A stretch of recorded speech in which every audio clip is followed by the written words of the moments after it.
If you're like me and you love getting paid for doing nothing, then this video is for you. Today we're going through 6 high dividend yield ETFs. Just remember that this video is general in nature and doesn't constitute personal financial advice. You can read my full financial services guide in the description. Being a shareholder, there are 2 main ways that you can make money from your investments. The first way is through capital growth and the second way is through dividends. Dividends are the profits that some companies decide to give to their shareholders. When a company makes a profit, they can decide to distribute their profits to their shareholders, or they can decide to reinvest their profits back into their business to grow, or sometimes they may even do a mix of both. And the best thing about dividends is they can provide you with a passive source of income. You can choose to reinvest your dividends back into your investments, or you could even get them paid out to you in a bank account to invest in whatever you like. To create this list, we looked at ETFs that had high dividend yields and also had good capital growth. We excluded the ETFs that have had negative capital growth. This is a really interesting graphic from Investing with Chris that explains it. Thanks so much to Perla for sponsoring this video, but we'll talk more about them later in this video. Let's start with the high dividend yield ETFs.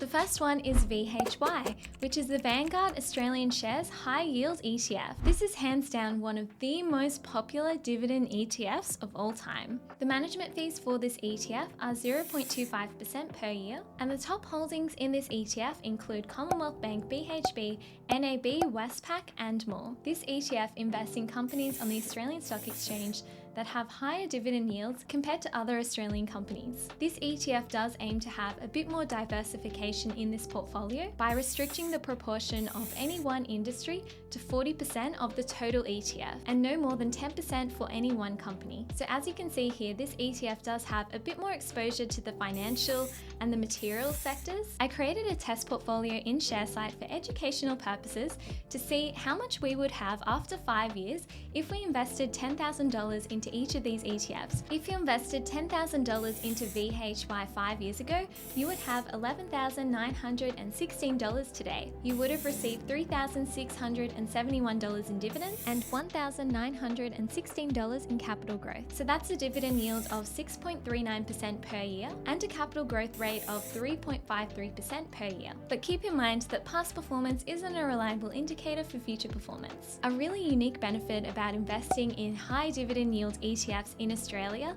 is because of something called franking credits. As you can see, VHY has quarterly income distributions, including any associated franking credits. Unlike many other countries around the world, dividends in Australia aren't double taxed, and this provides a really unique benefit to Australian investors who are interested in dividends. So basically what happens is, let's say there's a company and they would like to distribute some of their profits to their shareholders. The company will then pay the company tax rate of 30% on the profits before they distribute it out to their shareholders. The shareholders will then receive the dividend, and they'll also receive a credit for the tax which has already been paid for by the company. Depending on what your marginal tax rate is, if it is above 30%, you may need to pay a little bit of extra tax to match your marginal tax rate. So what this basically means is, if you get a $1,000 dividend from a company in Australia that is fully franked, you'll essentially get a tax credit, which can also offset the income that you've made from your dividend. Whereas if you receive a $1,000 dividend from a company overseas,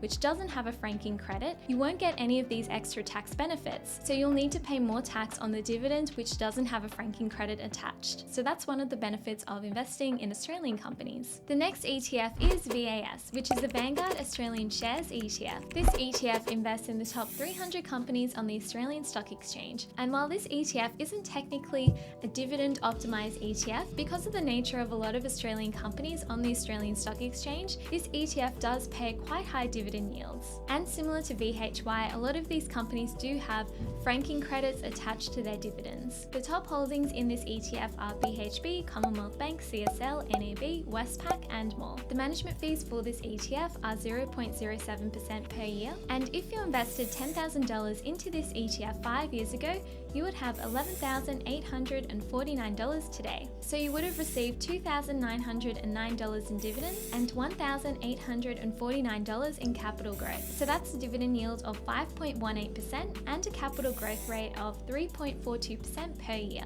And the next ETF is VYMI, which is the Vanguard International High Dividend Yield ETF. This ETF isn't available on the Australian Stock Exchange, but it is available on the US Stock Exchange. And the great news is you can still still invest in this ETF with Pearler, because Pearler allows you to invest in the Australian Stock Exchange and the US Stock Exchange. The management fees for this ETF are 0.22%, and the top holdings in this ETF include Nestle, Toyota, Shell, HSBC, Royal Bank of Canada, and more. The regions that make up this ETF include Europe, the Pacific, emerging markets, and North America. If you invested $10,000 into this ETF 5 years ago, you would have $12,070 today. You would have gotten $2,247 in dividends and $1,636 in capital growth. So that's a dividend yield of 4.1% and a capital growth rate of 3.05%. And now on to the high dividend yield and high growth ETFs. The first is ETHI, which is the BetaShares Global Sustainability Leaders ETF. This ETF invests in companies that they deem as climate leaders, and it excludes companies that don't meet their ethical criteria. The management fees for this ETF are 0.59%. The top holdings for this ETF are Apple, Nvidia, Visa, Home Depot, MasterCard, Toyota, and more. Even though this ETF is technically an ethical ETF,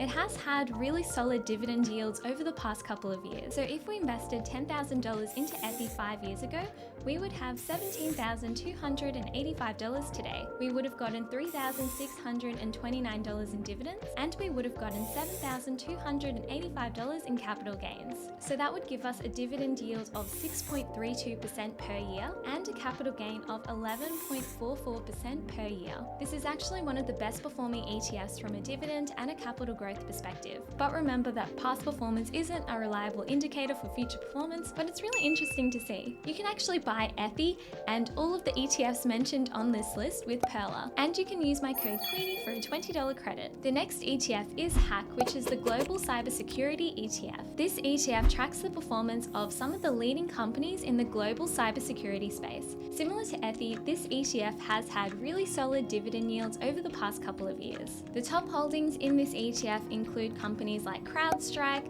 Cloudflare, Okta, and more. Just keep in mind that this ETF is heavily skewed towards the IT and computer technology sector, so it doesn't have very broad exposure to a range of different industries, and therefore could fluctuate a bit more compared to other ETFs. The management fees for this ETF are 0.67%, a bit on the higher side because they do actively pick out companies involved in the cybersecurity space. If you invested $10,000 into HACK 5 years ago, you would have $16,828 today. You would have gotten $2,873 in dividends and $6,828 in capital growth. So that's a dividend yield of 5.13% per year and a capital growth rate of 10.85% per year. But keep in mind that this ETF is heavily skewed towards the tech space, and past performance isn't a reliable indicator for future performance. But this is really interesting to see. The next high dividend and high capital growth ETF is Tech, which is the Morningstar Global Technology ETF. Similar to HACK, this ETF is heavily skewed in the tech space, so it doesn't have as much diversification